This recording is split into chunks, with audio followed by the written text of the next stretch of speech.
Happy, trashy, paxy, poetry Thursday. That is a mouthful. Okay, so from Panic-Inducing Poetry, we've got At the End of Eternity. The day you left, I lost my sanity. There were fallen angels all around me. I floated as vanished the gravity. I floated into a nothingness of eternity. At the end of eternity, a light spoke to my being. Open your eyes and again start seeing. My heart, once crumpled to ash, rekindled into a white light, most supreme. It was a goddess who spoke to me and said, "Let no man again take your heart's flame from your chest cavity. At the end of eternity is certainly a beautiful place to be."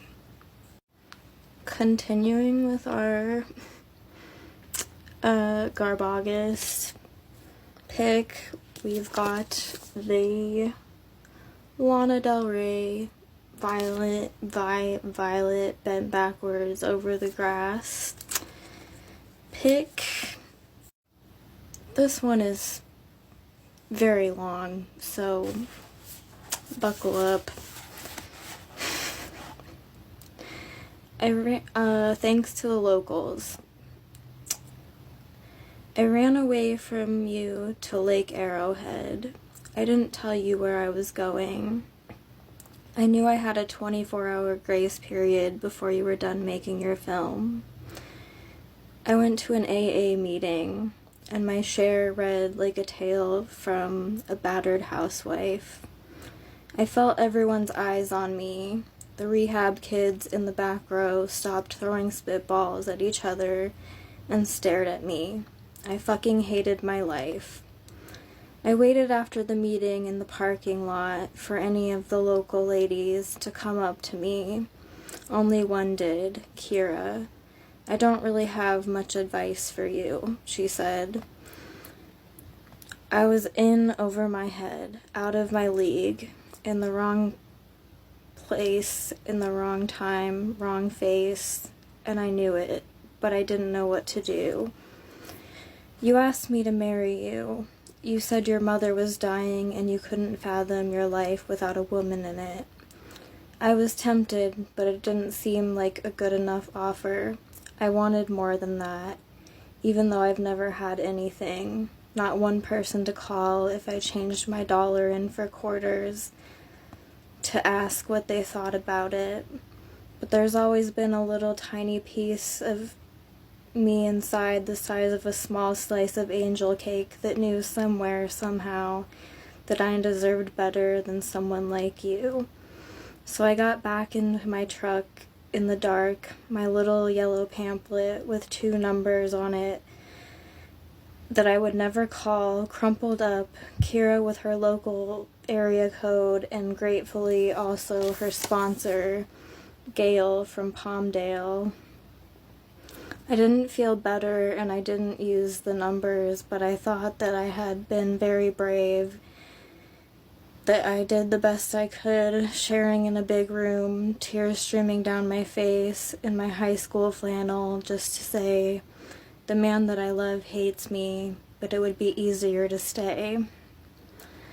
As the last person's lights flooded over my windshield, the night became very quiet, and I thought, if I go back and I end it, how would I handle driving down your street and it becoming a distant memory, not a reality, no longer sweet. Sweet the way it tastes in my mouth to say your name. Sweet like when I was young, driving down those roads before we were done, before any big battles were lost or won, unbeknownst to everyone except for you and me. As sweet as a junkie's limited concept of love can be. I thought, 'cause you were clean, and you were a lot like me, wanting to be closer to something big and free, but some people need their secrets, and now my greatest battle will be this unchained melody in my heart, from not having you next to me to shut the door on the past and step blindly into the abyss. No destination intact, the only direction set in the compass to move forward. So I drove back and forth on the rim of the world highway, and the beauty of its name reminded me that I was beautiful, that some things are beautiful for no reason.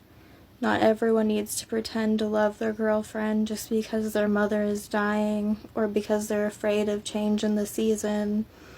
Anyway, I don't have a pretty couplet to give resolution to this poem. Nothing very eloquent to say, except that I was brave and it would have been easier to stay. Okay, water break. Overall, I think there were some really good lines in that. It was just a little bit too long and rambly. But anyways, hope you all have a good Thursday, a good Poetry Thursday, a trashy Paxi Thursday, a good Garbagist, and I'll see you in the next one.